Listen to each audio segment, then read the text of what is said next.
a place that's become part of my identity. I would say the battleground, and the idea of that for me is sometimes difficult for me to identify with the idea of ownership, being a Black American, and recognizing the struggles that come with that, about the idea of owning land and property, when there's been so much turmoil and struggle behind that.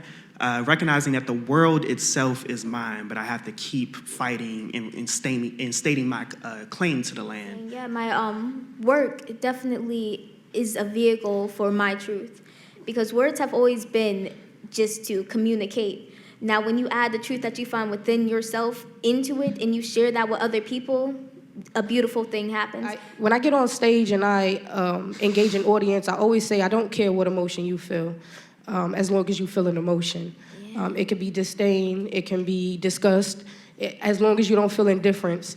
And it's because growth occurs in discomfort, in those very uncomfortable places. And when people feel uncomfortable, they have to ask themselves, what are they going to do with that discomfort? And there's a level of accountability that comes with the art that says, we're trying to bridge these gaps within these communities, but you have to take responsibility of how we got there in the first place. She said, I'm not telling y'all to do the exact same things that we did, but seek what we sought. And I think that's the first thing I always carry with me, seek what we sought. And two, there was a moment, a sister in the audience had asked her, she said, was there sexism during the Black Arts Movement? And Sonia said, duh. But it was because America is sexist. It wasn't because there's some specific sexism that Black people did. Like a black sexism. I should have named you Amber because a ghetto-sounding name could be the link between what distinguishes one as missing versus a runaway. White children go missing, slaves run away, Black boys can't whistle, white girls tell white lies, Jim Crow got your tongue while George Stinney fries.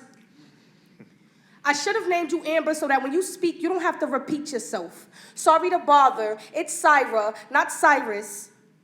Sorry to bother, it's Sarji, not Sarah. Spirit of forefathers, it was Kunta, never Toby. Syra.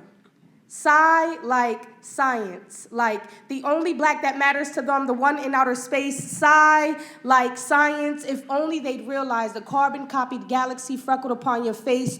When a man from Ghana approached me and asked me which way the train was headed, my first thought was, wow, I really love his accent. My second thought was that my accent? And immediately I realized that there is a language barrier between us. Because while we both speak in poison, this strain called English, he had a choice, I think.